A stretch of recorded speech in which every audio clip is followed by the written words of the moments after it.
வணக்கம் and welcome back to my channel. இன்றைக்கி நம்ம புரதச்சத்து நிறைந்த ரொம்ப சுவையான உரப்படை எப்படி செய்கிறதுன்னு பார்க்க போகிறோம். இதுக்கு நம்ம அரிசி ஊற வைக்கிற டைம் மட்டும்தான், புளிக்க வைக்கணுன்ற அவசியம் இல்லை மாவை. அதனால் நம்ம ஒரு 4 மணிக்கு அரிசி ஊற வச்சோம்னா கூட நைட்டு டின்னருக்கு நம்ம செஞ்சிடலாம், சூப்பராக இருக்கும். இப்போ நம்ம எப்படி செய்யலாங்கிறத பார்க்கலாம். 2 கப் அளவுக்கு புழுங்கல் அரிசி எடுத்திருக்கேன். அதாவது இட்லிக்கு ஊற வைப்போம் இல்லையா, இட்லி அரிசி, அதுதான் 2 கப் எடுத்திருக்கேன். அதே கப்லேயே 1 கப் அளவுக்கு துவரம் பருப்பு எடுத்திருக்கேன். அதே கப்லேயே 1/4 கப் கடலைப்பருப்பு எடுத்துக்கலாம். அரிசியும் பருப்பையும் தனித்தனியாகவே ஊற வச்சுக்கலாம், ஏன்னா தனித்தனியாக தான் அரைச்சி எடுத்துக்க போகிறோம். அரிசியும் பருப்பையும் 2-3 டைம் நல்லா கழுவிட்டு 4 மணி நேரம் ஊற வச்சு எடுத்துக்கணும். அரிசி ஊறும் பொழுதே சோம்பு 2 டீஸ்பூன் ஊற வச்சுக்கலாம். இந்த அரிசியில் 6-7 வரமிளகாய் சேர்த்துக்கலாம். மிளகாயும் சேர்த்து ஊறி வந்தால் தான் அரைக்கும் பொழுது நல்லா அரைப்படும். இப்போ மிக்ஸி ஜாரில் நம்ம ஊற வச்சுருக்க சோம்பையும் மிளகாயையும் ஃபஸ்ட்டு சேர்த்துக்கலாம். அப்போ தான் சோம்பும் மிளகாயும் அரைப்பட்டு அப்புறம் அரிசியோடு சேர்ந்து ஒன்று சேர்ந்தா போல் நல்லா அரைப்படும்.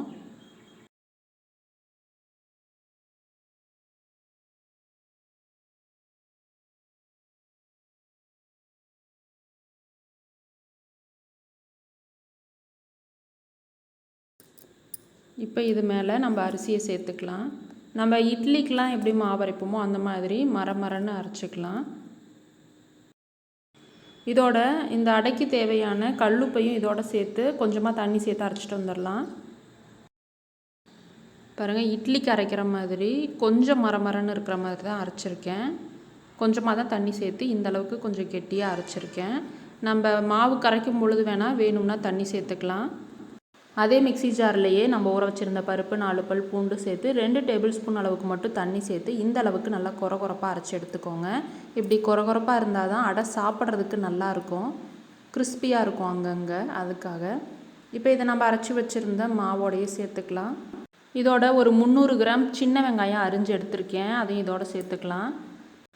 இந்த அடைக்கு நம்ம சின்ன வெங்காயம் சேர்த்தா டேஸ்ட் ரொம்ப நல்லாயிருக்கும். 2 பச்சை மிளகா பொடி பொடியாக கட் பண்ணது, துருவி எடுத்திருக்க இஞ்சி 1 டீஸ்பூன் போல் நான் சேர்த்துக்கிறேன். இப்போ இதில் கொஞ்சமாக கொத்தமல்லி தழை பொடியாக நறுக்கின கருவேப்பிலை கொஞ்சமாக சேர்த்துக்கலாம். நம்ம அரிசி அரைக்கும் போதே உப்பு சேர்த்ததால் நான் உப்பு இதில் சேர்க்கல, கொஞ்சமாக பெருங்காயத்தூள் சேர்த்துக்கலாம். அவ்வளோதான். இப்போ நம்ம இதை எல்லாத்தையும் நல்லா ஒன்றா கலந்துக்கலாம்.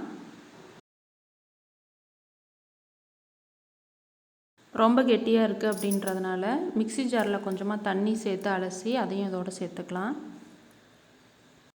பாருங்கள், மாவு இந்த அளவுக்கு இட்லி மாவு மாதிரி கொஞ்சம் கெட்டியாக இருக்கணும், அப்போ தான் அடை நல்லாயிருக்கும். குழந்தைங்க சாப்பிட போகிறாங்க அப்படின்னா நீங்கள் இன்னும் கொஞ்சம் கூட தண்ணி சேர்த்துட்டு கொஞ்சம் லூஸாக இருக்கிற மாதிரி தோசை ஊற்றிக்கலாம். இப்போ 2 கரண்டி மாவை தோசைக்கல் காஞ்சதும் சேர்த்துருக்கேன். எந்த அளவுக்கு சன்னமாக பரப்ப முடியுமோ அந்தளவுக்கு சன்னமாக நான் பரப்பியிருக்கேன். இப்போ இதில் தேவையான அளவுக்கு எண்ணெய் சேர்த்துக்கலாம். பொதுவாக அடை தோசை அப்படின்னாலே கொஞ்சம் நேரம் எடுக்கும் வேகிறதுக்கு. 2 பக்கமும் நல்லா வேக வச்சு எடுத்துக்கணும். இப்போ ஒரு பக்கம் வெந்ததும் இப்போ நம்ம இன்னொரு பக்கம் திருப்பி போட்டுடலாம்.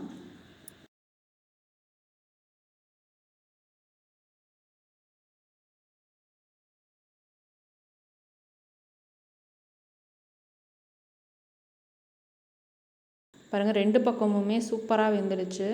இதை நம்ம கார சட்னி, தேங்காய் சட்னியோடு வச்சு சாப்பிட்லாம், ரொம்ப டேஸ்டியாக இருக்கும். நிச்சயமாக இந்த ரெசிப்பியை நீங்களும் உங்கள் வீட்டில் ட்ரை பண்ணி பார்த்துட்டு எப்படி இருந்ததுன்னு சொல்லுங்கள். இந்த ரெசிபி உங்களுக்கு பிடிச்சிருக்குன்னு நம்புகிறேன். பிடிச்சிருந்தா வீடியோவை லைக் பண்ணுங்கள். தேங்க்ஸ் ஃபார் வாட்சிங்.